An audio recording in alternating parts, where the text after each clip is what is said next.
James and the Giant Peach. Chapter 37. It was really an amazing sight, and in 2 or 3 minutes, as soon as the people below realised that this now couldn't possibly be a bomb, they came pouring out of the shelters and the subways to gape at the marvel.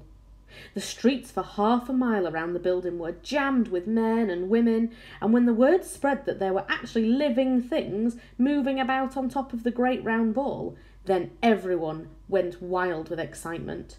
"It's a flying saucer!" they shouted. "They are from outer space!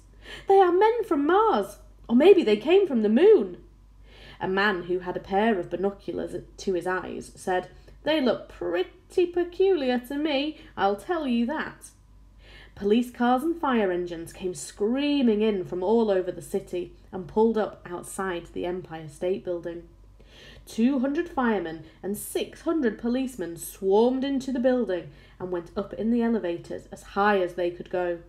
Then they poured out onto the observation roof, which is the place where tourists stand, just at the bottom of the big spike.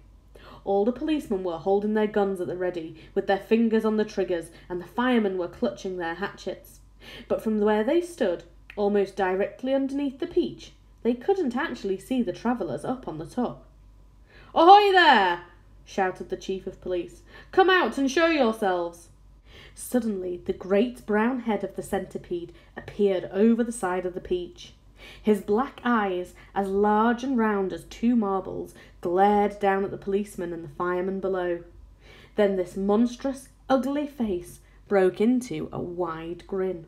The policemen and the firemen all started shouting at once. "Look out!" they cried. "It's a dragon!" "It's not a dragon, it's a gorgon! A sea serpent!" 3 firemen and 5 policemen fainted and had to be carried away. "It's a snozwanger!" cried the chief of police. "It's a wangdoodle!" yelled the head of the fire department.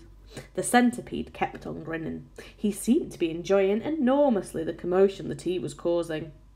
"Now see here," shouted the chief of police, cupping his hands to his mouth. "You listen to me. I want you to tell me exactly where you've come from." "We've come from thousands of miles away," the centipede shouted back, grinning more broadly than ever and showing his brown teeth.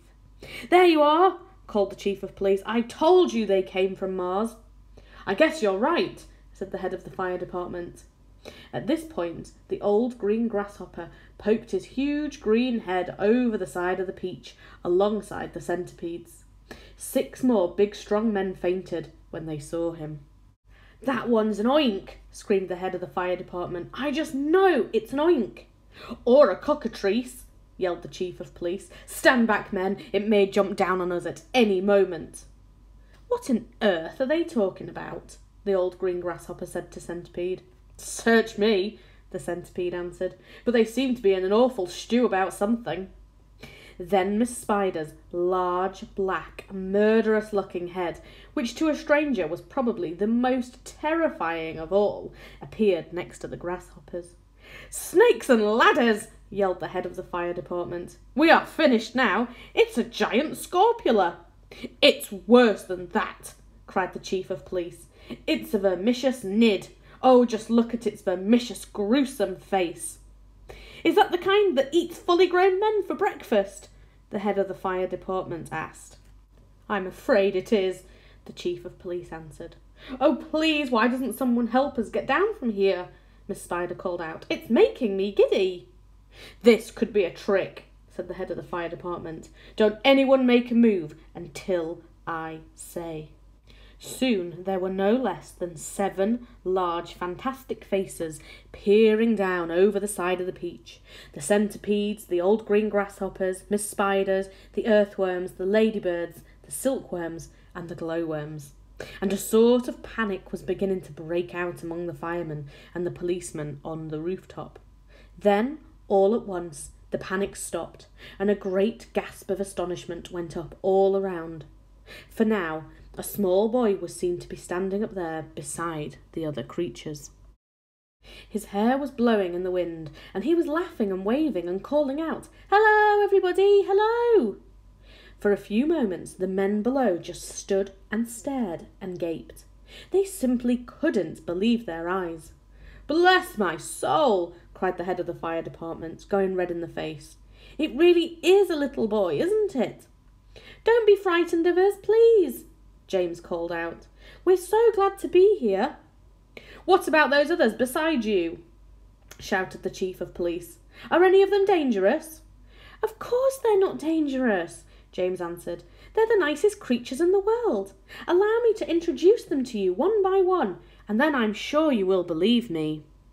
My friends, this is the centipede, and let me make it known. He is so sweet and gentle that, although he's overgrown, the Queen of Spain again and again has summoned him by phone to baby-sit and sing and knit and be a chaperone when nurse is off and all the royal children are alone." "Small wonder," said a fireman, "they're no longer on the throne." "The earthworm, on the other hand," said James, beginning to expand, "is great for digging up the land and making All Souls newer. Moreover, you should understand, he would be absolutely grand for digging subway tunnels and for making you a sewer." The earthworm blushed and beamed with pride. Miss Spider clapped and cheered and cried, "Could any words be truer?" And the grasshopper, ladies and gents, is a boon in millions and millions of ways. You have only to ask him to give you a tune, and he plays and he plays and he plays. As a toy for your children he's perfectly sweet, there's nothing so good in the shops. You've only to tickle the soles of his feet, and he hops and he hops and he hops. "He can't be very fierce," exclaimed the head of all the cops. And now, without excuse, I'd like to introduce this charming glowworm, lover of simplicity. She is easy to install on your ceiling or your wall, and although this smacks a bit of eccentricity, it's really rather clever, for thereafter you will never, and you will never, never, never have the slightest need for using electricity. At which no less than 52 policemen cried, "If this is true, that creature gets some fabulous publicity." And here we have Miss Spider, with a mile of thread inside her, who has personally requested me to say that she's never met Miss Muffet on her charming little tuffet. If she'd had, she'd not have frightened her away. Should her looks sometimes alarm you, then I don't think it would harm you to repeat at last 100 times a day, "I must never kill a spider, I must only help and guide her, and invite her in my nursery to play." The police all nodded slightly, and the fireman smiled politely, and about a dozen people cried, "Hooray!" And here's my darling ladybird, so beautiful, so kind, my greatest comfort since this trip began. She has 400 children, and she's left them all behind. The cops cried, "She's entrancing," and all the firemen started dancing. "And now the silkworm," James went on, "whose silk will bear comparison with all the greatest silks there are in Rome and Philadelphia. If you would search the whole world through, from Paraguay to Timbuktu, I don't think you would find one bit of silk that could compare with it. Even the shops in Singapore don't have the stuff, and what is more, the silkworm had, I'll have you know, the honour not so long ago to spin and weave and sew and press the Queen of England's wedding dress, and she's already made and sent a waistcoat for you, President." "Well, good for her," the cops cried out, and all at once a mighty shout went up around the Empire State. "Let's get them down at once! Why wait?" Chapter 38.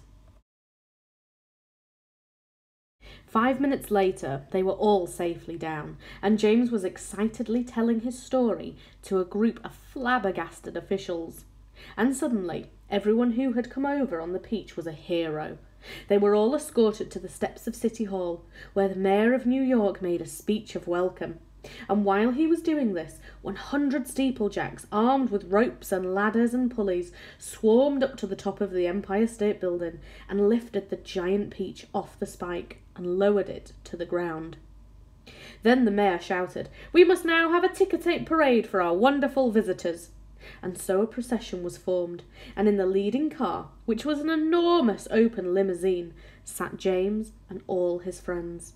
Next came the giant peach itself, Men with cranes and hooks had quickly hoisted it onto a very large truck, and there it now sat, looking just as huge and proud and brave as ever. There was, of course, a bit of a hole in the bottom of it where the spike of the Empire State Building had gone in, but who cared about that, or indeed about the peach juice that was dripping out of it onto the street. Behind the peach, skidding about all over the place in the peach juice, came the mayor's limousine, and behind the mayor's limousine came about 20 other limousines, carrying all the important people of the city. And the crowds went wild with excitement. They lined the streets and they leaned out of the windows of the skyscrapers, cheering and yelling and screaming and clapping and throwing out bits of white paper and ticker tape. And James and his friends stood up in their car and waved back at them as they went by. Then a rather curious thing happened. The procession was moving slowly along Fifth Avenue when suddenly a little girl in a red dress ran out from the crowd and shouted, oh, James, could I please just have a tiny taste of your marvellous peach?" "Help yourself," James shouted back. "Eat all you want. It won't keep forever anyway." No sooner had he said this than about 50 other children exploded out of the crowd and came running onto the street. "Can we have some too?" they cried. "Of course you can," James answered. "Everyone can have some." The children jumped up onto the truck and swarmed like ants all over the giant peach, eating and eating to their heart's content. And as the news of what was happening spread quickly from street to street, more and more boys and girls came running from all directions to join the feast. Soon there was a trail of children a mile long, chasing after the peach as it proceeded slowly up Fifth Avenue. Really, it was a fantastic sight. To some people it looked as though the Pied Piper of Hamelin had suddenly descended upon New York. And to James, who had never dreamed that there could be so many children as this in the world, it was the most marvellous thing that had ever happened. By the time the procession was over, the whole gigantic fruit had been completely eaten up, and only the big brown stone in the middle, licked clean and shiny by 10,000 eager little tongues, was left standing on the truck. Chapter 39. And thus the journey ended, but the travellers lived on. Every one of them became rich and successful in the new country. The centipede was made vice president in charge of sales of a high-class firm of boot and shoe manufacturers. The earthworm, with his lovely pink skin, was employed by a company that made face creams to speak on the television. The silkworm and Miss Spider, after they had both been taught to make nylon thread instead of silk, set up a factory together and made ropes for tightrope walkers. The glowworm became the light inside the torch of the Statue of Liberty, and thus saved a grateful city from having to pay a huge electricity bill every year. The old green grasshopper became a member of the New York Symphony Orchestra, where his playing was greatly admired. The ladybird, who had been haunted all her life by the fear that her house was on fire and her children all gone, married the head of the fire department and lived happily ever after. And as for the enormous peach stone, it was set up permanently in a place of honour in Central Park and became a famous monument. But it was not only a famous monument, it was also a famous house. And inside the famous house, there lived a famous person. James Henry Trotter himself. And all you had to do on any day of the week was to go and knock upon the door, and the door would always be open to you, and you would always be asked to come inside and see the famous room where James had first met his friends. And sometimes, if you were very lucky, you would find the old green grasshopper in there as well, resting peacefully in a chair before the fire, or perhaps it would be the ladybird who had dropped in for a cup of tea and a gossip, or the centipede to show off a new batch of particularly elegant boots that he had just acquired.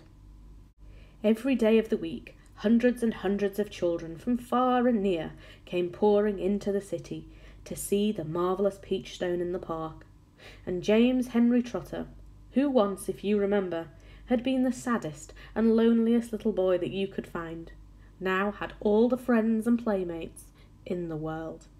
And because so many of them were always begging him to tell and tell again the story of his adventures on the peach, he thought it would be nice If one day he sat down and wrote it as a book, so he did. And that is what you have just finished reading.